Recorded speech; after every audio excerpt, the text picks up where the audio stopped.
Hi, welcome to the F1 Time Portal, a Formula One history podcast started by two Formula One followers. I'm your host, Rosa. And I'm your Come On Feel the Noise host, Luigi. And today we're taking you back to the third part of the 73 season. So let's go. Is that really how that song title is spelt? Yeah, that's the, know the song? Yeah, I know the song. Do you know the artist? Nah, tell me the artist. It's a band I've actually seen live in Adelaide. Wow. But it was in a small stadium. Like it was Slade.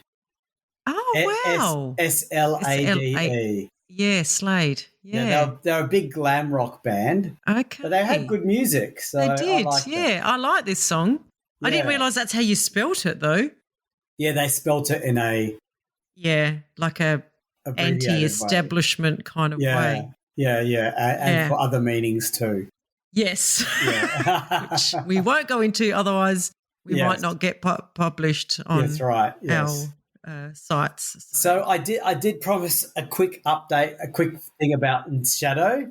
So this, we don't go into all the teams, but no. It was found. The reason why it's got that sort of murky background is because it was founded by a person called Don Nichols, and he was in combat in World War II and the Korean War, and he served in military intelligence. Was he an American guy? Yeah, he was an American guy. Okay. And he started the Formula One team, and he called it Shadow with the team's logo featuring a cloaked spy. That is hilarious. Yeah, so he obviously was tipping his hat. He was an entrepreneur, so he made money after his combat stage, and then he tipped his. He wore a cowboy hat a lot, apparently. He wore a cowboy hat, yes, and he obviously wanted to recognise his past. Yeah, so that's why when I say dubiousness, not dodgy. No, and the Shadow team does run for many years. So, yeah, okay. And this is their first season. So we didn't mention it in the opening, but it's their first season. Yeah. So there are a few things that they are at the centre of, some controversies. Yes. But we won't go into them until we get to them, obviously. Correct. But interesting past and interesting origins, I guess. And like I said, cool name. Like that is a cool name. Yeah, Shadow. and the cloak. Yes, spy. The cloak spy is there. That is so funny. That's so 70s as well. So kitsch. Like it's very kitsch. Yeah. Okay, so we're up to race 6 of 15, the Monaco Grand Prix. It's at Monte Carlo, as always, on the 3rd of June, 78 laps and warm and dry temperature. So the race was held on a heavily revised circuit with a new longer tunnel that was partially open to daylight, a new section of track around the new swimming pool on the harbour front, and the gasworks hairpin replaced by the Rascasse and Anthony Nouget's corners, the latter named after the founder of the race. And the pits were also moved back to the start-finish straight on a wider pit lane. I don't know if this is what the track we have in 2025 I was just about to say that, and you know what? I didn't do a heavy research on that, but it sounds like more like the track that we know today. But was the tunnel partially open to daylight? I think there are. Is there sort of little slots, little sections on the Yeah, I think so. So all these changes not only made the circuit about 5 seconds slower, but it was also harder on brakes and transmissions, with all drivers needing to find their new braking points and get used to the new layout. And Stewart and Peterson were the first to get into the groove during practice, setting the fastest times. Fittipaldi, though, was not having a great time of it, with his Lotus breaking a gear lever, and then he had clutch troubles. So by the end of the 3 practice sessions, Stewart in the Tyrrell was on pole, only 0.2 of a second ahead of Peterson in the Lotus, and Holm in the McLaren third. Wow, that McLaren is doing so well. I know, I think it's also Holm, but I reckon it's more the car really. But anyway, Servet's Tyrrell was in 4th and Fittipaldi in the Lotus 5th. Niki Lauda, 6th. In that BRM. On sunny race day, Severt repeated Beltoise's amazing start from the previous year. Remember that was that rainy race? Yes. And he went from the previous season, those wet conditions, and he took the lead from fourth place. That's exactly what Beltoise did. That is uncanny. Yeah. So apparently, Louis, a fun fact for you here, Beltoise was Severt's brother-in-law. So that would have been a fun conversation around the dinner table about who started better. I reckon Beltoise would say he was better. Yeah, because Severt punctured a front tyre against the curb on the first lap and had to crawl back to the pits. So therefore, Beltoise would say, at least I went on to win the race. Yeah, and didn't have an error. Yeah, and also Beltoise did it in like atrocious wet weather conditions. Yeah. I think that, puts him ahead. So Peterson was now in the lead, followed by Regazzoni, who started in 8th. Pretty good for Monaco. Stewart was next in 3rd, then Fittipaldi, Lauda, Ickx and Holm. So Holm. What happened to Holm? He was second. Yeah. Jeepers. So Regazzoni was again turning into a mobile chicane. Remember when that race he wouldn't let anyone through? Yeah. He's done it again here, although it's probably not so hard to believe at Monaco. And his brakes were struggling. So he was holding up everyone else as Peterson pulled away at an astronomical rate. Yeah. By lap 8, the race had a new leader, as Peterson had fuel pressure issues and he started to drop back, with both Stewart and Fittipaldi passing him. Next lap. Again, Peterson issues. I know. Yeah, this guy was fast, but he's not being supported by his Lotus at the moment. Next lap, Lauda, Ickx and Wilson Fittipaldi in the Brabham also got past Peterson's struggling Lotus. Do you think we're going to see the two brothers on the podium together, Louis? No comment. Okay. I know you know. Yeah. So Stewart, meanwhile, had opened up a 3-second advantage over Emerson Fittipaldi, but then seemed happy to keep it there as they started to lap back markers. I imagine Stewart is managing his car at this point. Tyres. Tyres fuel. and brakes and, So one of those back markers, Louis, was James Hunt making his F1 debut for Hesketh in a March. He qualified 18th, but he was now up in 11th place. At half distance, Stewart had pulled out a 12-second lead due to back markers holding up Emerson Fittipaldi, who was in second. So that really hurt him by the sounds of it. Ickx was a distant third and Wilson Fittipaldi was close behind in fourth. Severt, who even though was right behind Stewart on track, was in reality a lap behind, but he was being helped by his teammate to gain a few places. Okay, so that's good teamwork because you have to remember they didn't have radios to coordinate. They'd have just initiated it themselves through common sense, right? Yeah. It's good to hear that. Yes. So there were quite a few retirements of the back markers, but up front, nothing really changed for the next 20 laps, except that Ickx had to retire with a broken drive shaft from third, having pushed Wilson Fittipaldi into that spot. No. So he retired from third, which meant that Wilson was now third. Oh, okay. Okay, got it. I think that's what that means. That's what that means. Thank you. Yeah. But then Wilson's race also ended on lap 72 of 78 with a split fuel tank. Oh, I feel sorry for the guy. Yeah. In his brother's shadow big time. And he's the older brother too. Oh, is he? Okay. Yeah, I'm pretty sure Wilson's older. So the race roared into life again when Emerson Fittipaldi started to close the gap to Stewart by less than 3 seconds. And on the last lap, Fittipaldi recorded the fastest lap of the race but fell short of the win by 1.3 seconds.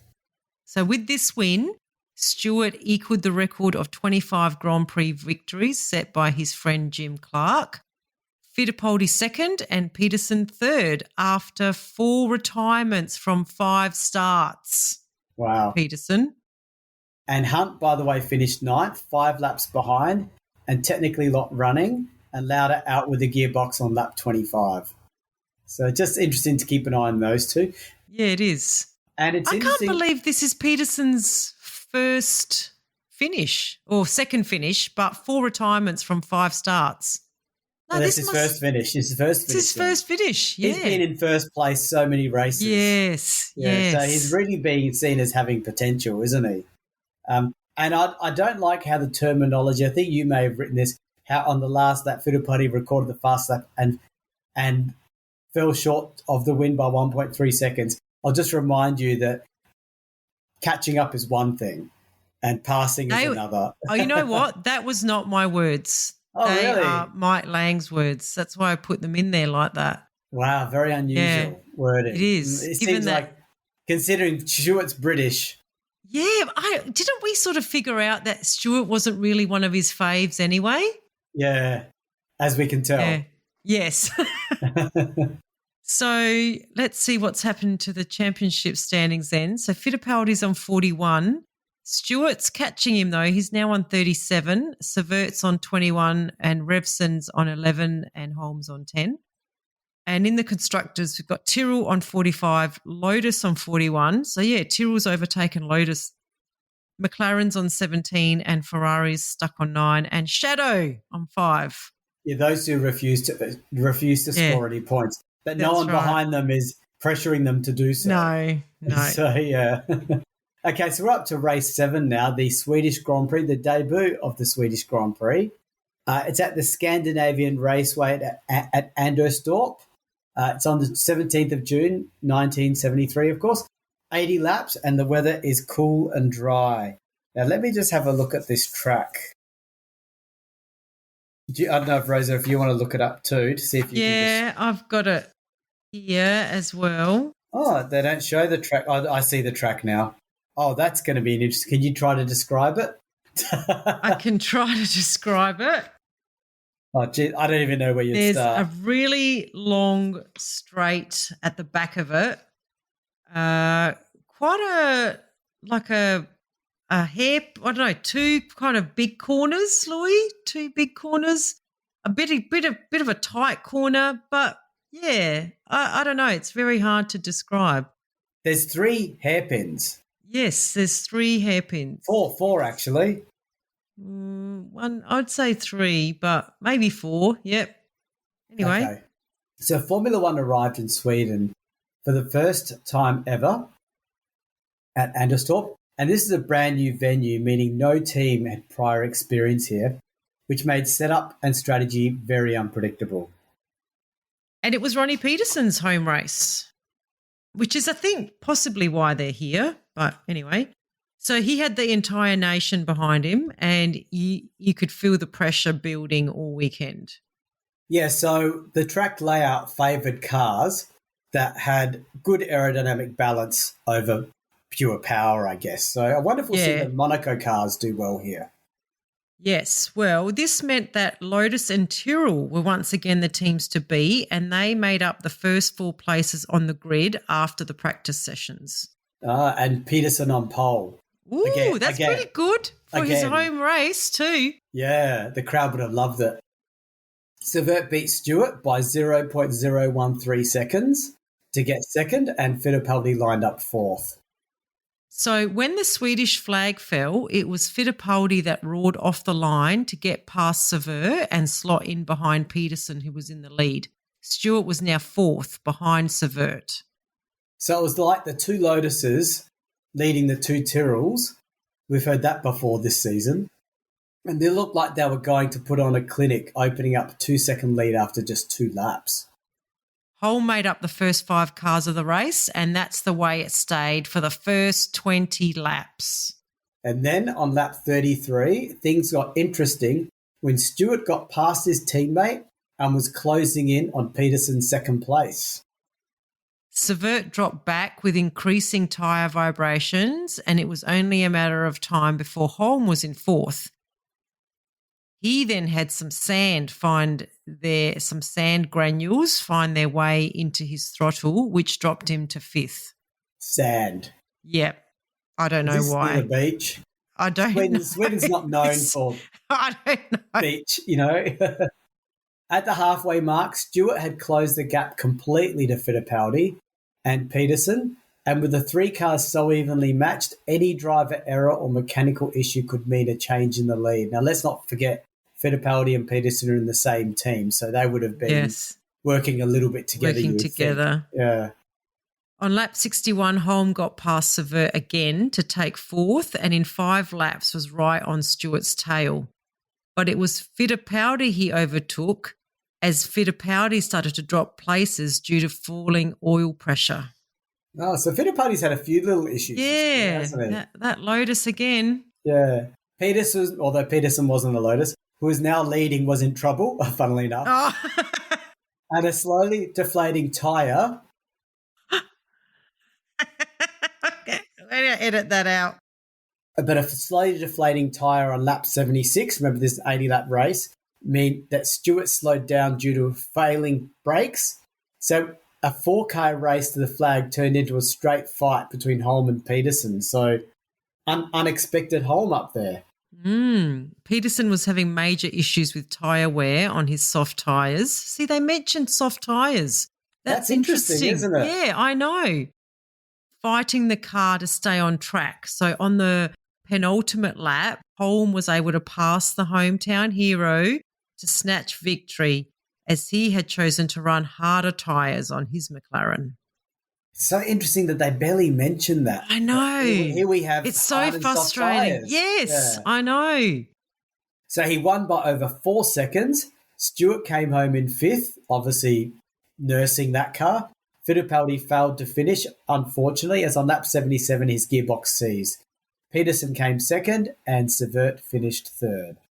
Later, Holm expressed sadness to have taken that away from Ronnie. I guess because it was his home race. Isn't that cute that he had that is the need cute. to say that? That's why you like him so much. I do like Holm. I do. Yes, he's a good guy, I reckon. So that probably does make things a bit tighter in the championship standings if Fittipaldi didn't finish. So we've got Fittipaldi on 41. Stewart on 39 and Sever on 25. Holmes on 19. And then in the constructors, we've got Tyrrell on 49 and Lotus on 47, McLaren on 26, Ferrari on 10. Hey, they got 1 point, Louis. Yeah. Someone must have finished something. And Brabham's overtaken the shadow now. So Brabham's on 7. Okay, so now we've reached the next race, the 8th race of the season, the French Grand Prix. It's at Paul Ricard. It's on the 1st of July, 54 laps and warm and dry. So here we're back at the modern circuit of Paul Ricard with air conditioning. That's right.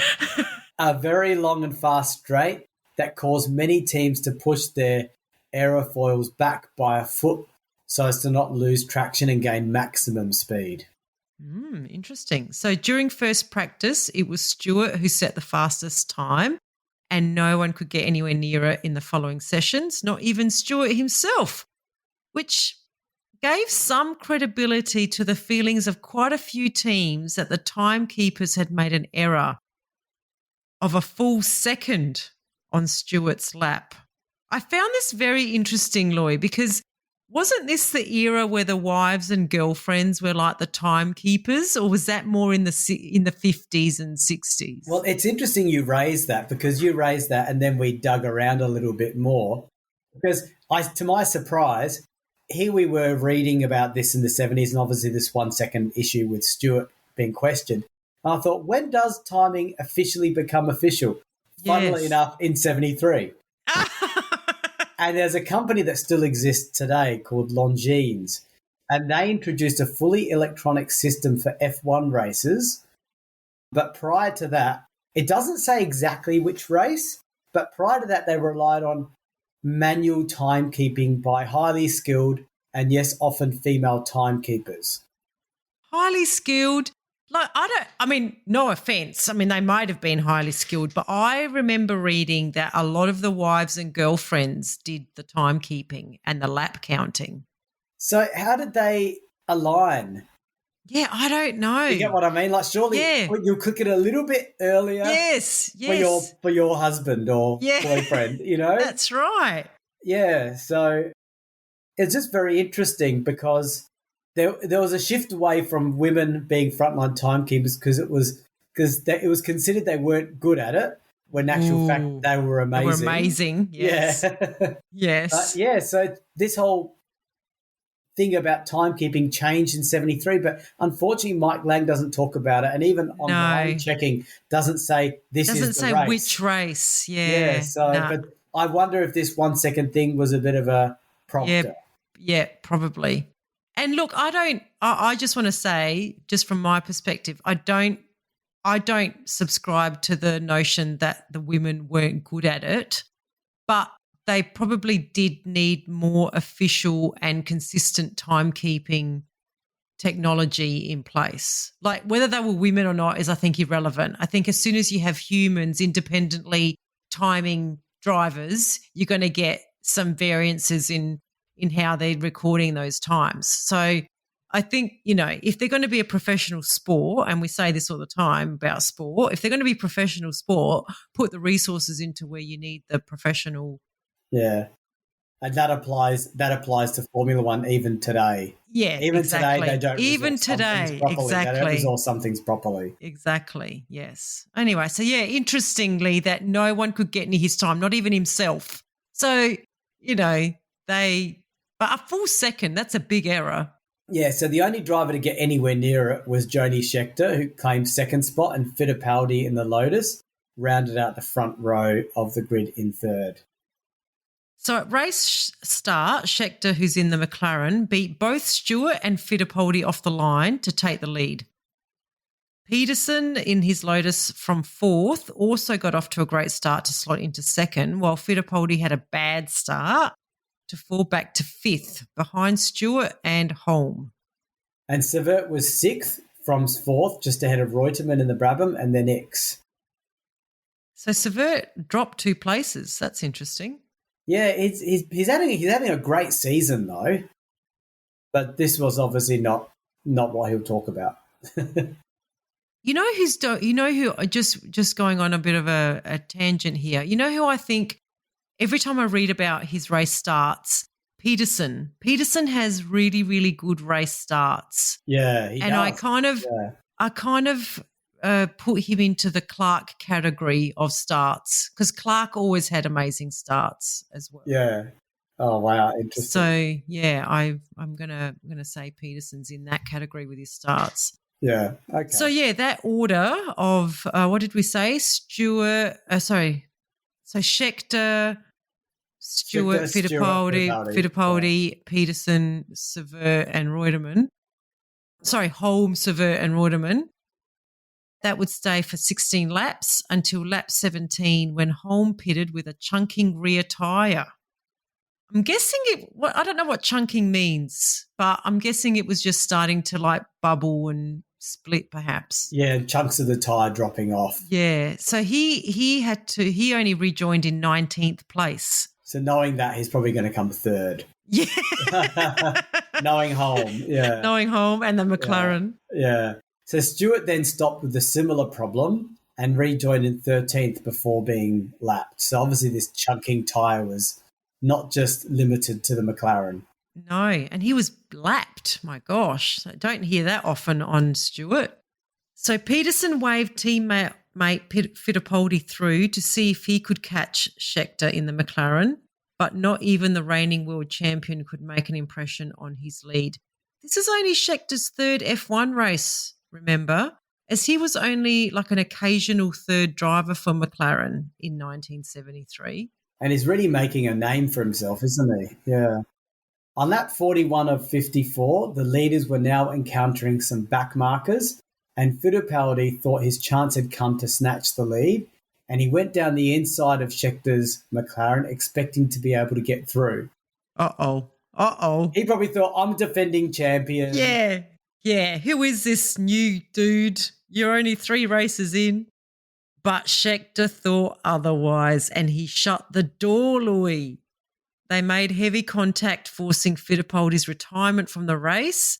Scheckter continued on despite becoming airborne but he did have to retire a few laps later after discovering that he had damaged his suspension when he landed. Yes. So this is where we get the flavour of Formula One. So Fittipaldi ran to the McLaren pits. This is obviously when he's back on his feet. Out of the car. Eventually resulting in fierce words between two drivers.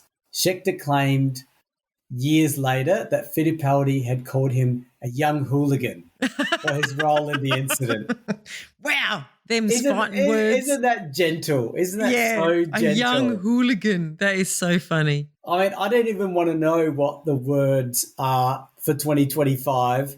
Yeah, exactly. Well, let's say you've got Verstappen leading a race and there's a driver on his third race and the young driver shuts the door aggressively.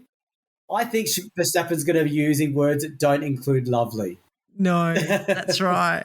Yeah. And look, this is interesting, and we'll go through Scheckter. I mean, Scheckter does have a few cameos in this season, but, you know, this sort of is the beginning of some of that, not controversy, but some of the stigma that follows his career, Scheckter, interestingly. So anyway, we'll follow that with interest. So with only 12 laps remaining, the race was as good as over, with Peterson left with a lead of over 30 seconds from Sever and Reutemann. So X was fourth in his Ferrari. I think we have even mentioned Ferrari in this race. No. But of course it was handling badly. And Stewart was catching him and forcing, Stewart was catching him hand over fist, which forced X to push harder. So both X and Stewart were catching Reutemann in third, and Stewart found a way past the sick Ferrari of X, but Reutemann held on to finish 0.45 seconds ahead of Stewart. So, yeah, Peterson first, Severt second, Reutemann third, and Stewart fourth. So this is Peterson's, seems like weird to say this, it's his first F1 victory. Wow. Yeah. That is weird to say. I know, because I feel like he's won a few He's been around for a while now. Yeah, but it took this long. But look at the people he's up against. Fittipaldi, Stewart, Rindt. Was Rindt around? Was Peterson? I think he did start with Rindt. Yeah, did 70? he? I think so. I know. Emerson was with Rindt. Anyway, he's been around a while. This seems a surprise. And a great result for Hunt to finish sixth and scoring Hesketh's first championship points. So we've seen Lauda get his first points a few races ago, and Hunt getting his first points now. Yeah. Well, those two have a very big rivalry, don't they? So that'll be interesting. So, yes, after race 8, we have a new championship leader. It is Jackie Stewart on 42 points. Fittipaldi's on 41. And Sever is on 31. Peterson's on 19, together with Holm. And on the constructors, we've got the Lotus in the lead. So wasn't Tyrrell in the lead before? Yeah. So they're on 50. The drivers are switching. Yeah. Interestingly, the drivers are in opposite to the constructors, because we've got Lotus in the lead here on 52, Tyrrell on 51, and McLaren on 26, and Ferrari on 12. Yeah. Okay. So up to race 9, the British Grand Prix is race 9 of 15 at Silverstone, July 14, 67 laps and cool and dry. So welcome to the Silverstone and John Player Grand Prix. So we're not restricted by cigarette advertising. We can just say it. We can say that, yeah. So are they allowed to advertise with us on this podcast? Oh, absolutely. I don't know if they're legally allowed to. Oh, actually, no, I don't think they are. We don't see any ads about cigarettes anywhere anymore, do we? No, but we can name them from history. Yes, we can name them from history. Yeah, so once again, they've badged the Grand Prix to the John Player thing. So after losing to Ronnie Peterson in France, Stewart was still trailing Fittipaldi by 2. No, that's not right, Rosa. I didn't say that. No, Jackie Stewart was ahead by 1 point. Yeah. Doesn't matter. Yeah. But he was now at the home Grand Prix, so he had the whole crowd behind him. Yeah. And yeah, I mean, just like Emerson had at Brazil. Yes. Yeah. So practice was mixed with a lot of trams. Teams. Yeah, I was about to say I was thinking trams delivering cars, with a lot of teams having mechanical and handling issues, including Tyrrell's of Severt and Stewart, who could only manage 6th and 4th respectively. Meanwhile, Peterson grabbed pole in the Lotus, and the two McLarens lined up next to him on the front row, with Holmes second and Revson third. You know what? I'm starting to see a pattern here in Holmes' latter part of his career. Yes. That he tends to do well at the beginning of part of the season and sort of fades a little bit. Yeah. And then in a micro level for the races, he qualifies well and then fades a bit. Yes, it's true. But I don't know about you, Louis, given that Revson made third, I mean, it shows that car's pretty good. Yeah. Yeah. I didn't want to be rude to Revson. Yeah, but Revson's younger too, though. Yeah, that's true. Yeah. Anyway. Yeah, so Fittipaldi lined up second row in 5th next to Stewart and Scheckter in the other McLaren in 6th. So when the Union Jack fell, no one knew that they were about to witness, in the words of Mike Lang, one of the biggest accidents in the history of motor racing. Yeah. So that's in Mike Lang's words, remember, not our words. Yes, not mine.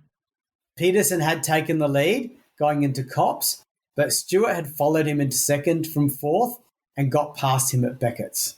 They approached Woodcote for the first time, with Reutemann following in third, while Holm had just waved his teammate Scheckter to go through into 4th. Pretty impressive for the very beginning of the race. Yeah. I'm not sure why Holm waved his teammate through. Like, I know that's what Mike Lang said, but I have read other accounts saying that Scheckter just was overtaking Holm. Like, he just decided to overtake him. Who's going to notice a wave? Yeah. And the pressure of the first few corners of a race? Who would wave his teammate through on the first lap of a race? I wonder if it was more of a fist. Maybe. Than a wave. Yeah. Like a fist of, you got past me, how dare you. I just think Scheckter was trying to overtake Holm. Yeah, I think so too. I 100% think that, yeah. Yeah. And that's when it happened, the incident that Mike Lang is referring to. Schechter's car went wide and spun right across the track, and it hit the retaining wall of the pits and bounced back into the middle of the track. Holm escaped undamaged, as Severt in the Tyrrell, Hunt, Hesketh, Revson, McLaren, and Regazzoni in the Brabham all went by. I don't think Regazzoni was in the Brabham, was he? I think it's BRM. Is it BRM? I think it's BRM, but that's okay. Yeah, it is BRM. Oh, I don't know. Can you check that actually, Louis? Okay, I'll check that while you do. So then the big one then happened as Schechter's car ricocheted back from the pit wall, as Louis said. Revson struck Schechter's rear wing, and then all hell broke loose as the rest of the field crashed into the wrecks of those two cars or dodged to miss the wreckage. 9 cars were involved in the resulting carnage, with Andrea de Adamic in the Brabham crashed headlong into the barriers on the outside of the track, and he was actually trapped in the cockpit of his Brabham with a broken ankle. While that doesn't sound major, it was enough to end his Formula One career, that particular injury. It took them 30 minutes to cut him out. Yeah, the race organisers acted instantly and the race was red flagged, indicating without argument or discussion that the race was stopped and would be started again later. I loved that wording, without argument or discussion. Yes, discussion. That's what they need to use today. Yes. In today's Formula One. Like the stewards or the race directors need to say, without argument or discussion, bullet point, bullet point, bullet point. Yeah, that's right. You know, it's like parents talking to their kids. Yeah. So we actually looked this one up on YouTube. I watched this.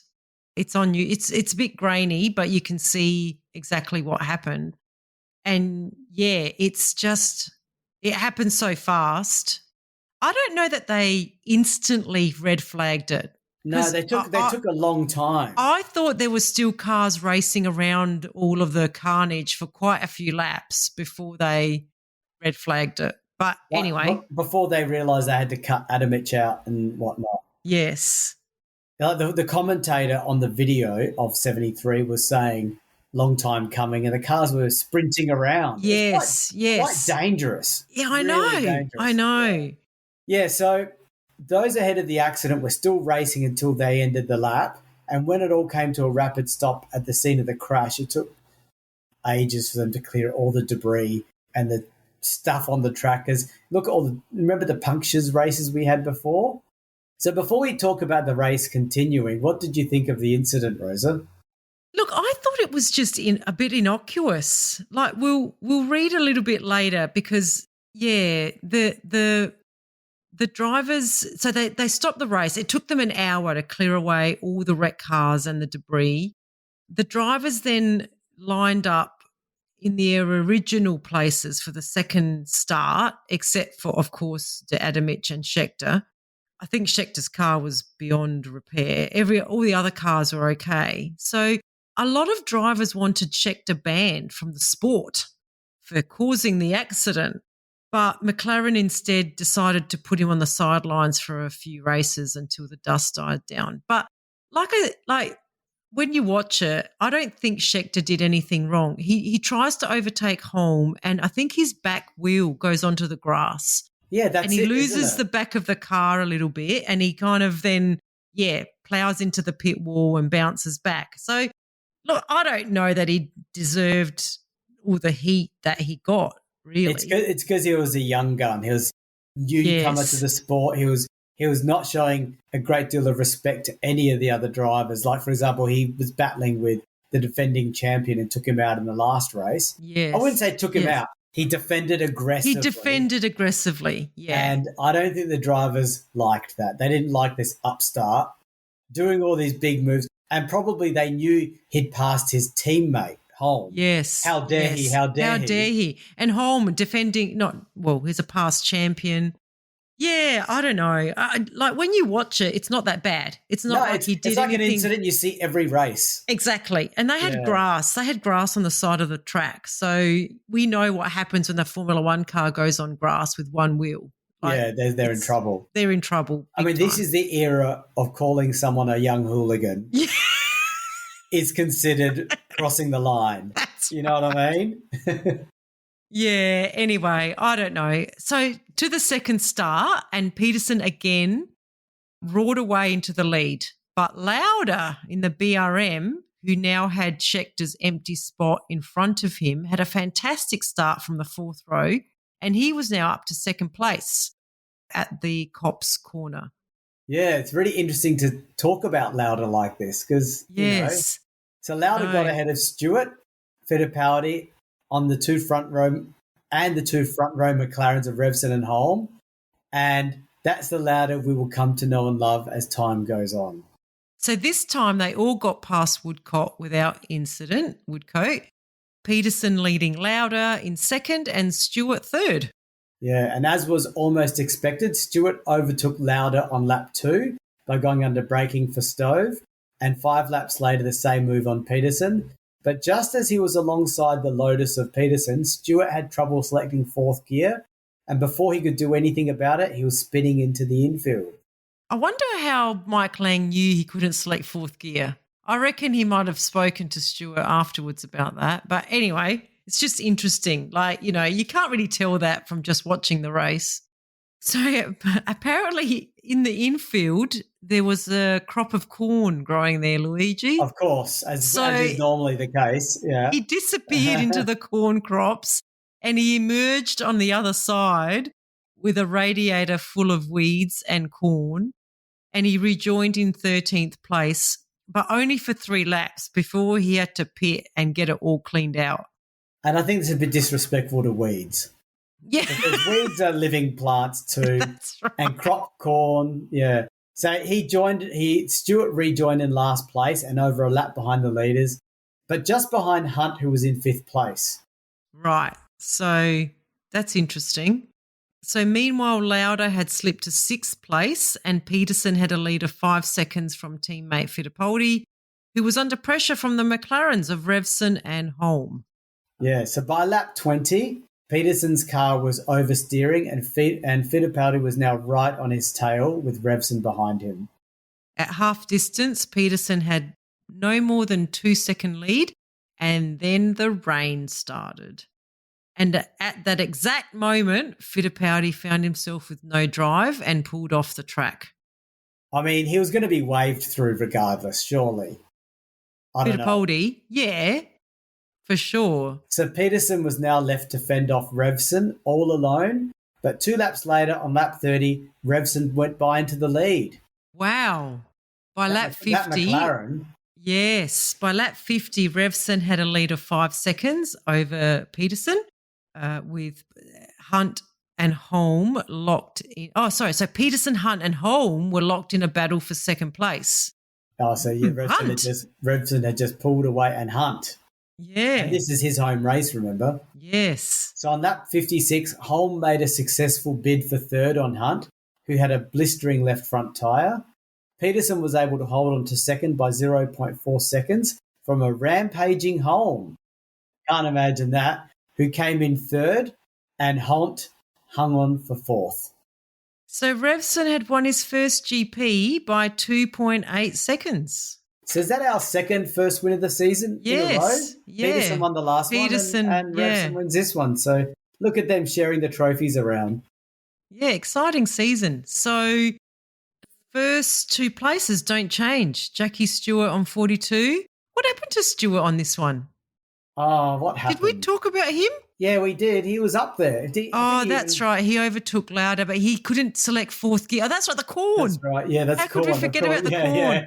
The weeds. the weeds and the corn. Yeah. So he was a lap behind. So yeah, Stewart on 42, Fittipaldi on 41, Severt on 33 and Peterson on 25. Holm is on 23. And in the constructors, Lotus on 58. And Tyrrell on 53. McLaren's on 35 with Brabham and Ferrari on 12. Okay. And Stewart came 10th. He obviously kept going just in case, you never know.